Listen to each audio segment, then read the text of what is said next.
Hello guys and welcome back to the channel, where today guys I'll be showing you how to add your address in Grabfood. Now guys, the first thing that you of course need to do is go and download the Grab application from the Google Play Store or the App Store, whichever you have.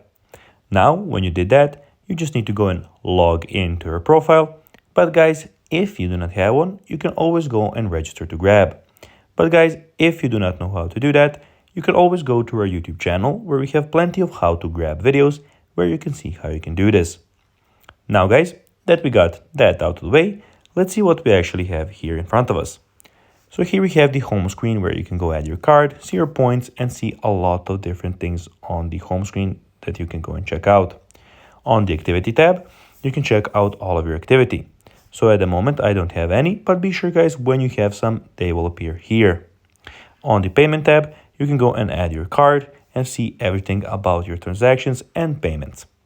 We have the messages tab where you have your chats, where you can go and find your chats with our support specialists here. And you have also your notifications. And lastly, we have the account where you can see everything about your account. So you can see your rewards, subscription challenges, reward members, favorites, payment method schedules. You can see the help center, setting, languages, and basically everything that has to do with your personal account. Now guys, let's see how you can actually go and add your address in Grabfood.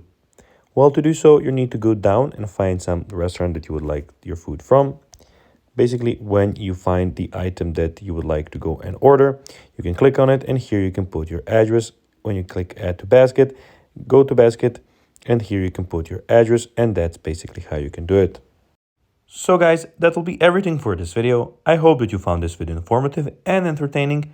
If you did guys, don't forget to like this video, share it, subscribe to the channel, and put the notifications on. And guys, as always, I'll be seeing you in the next video. Bye guys.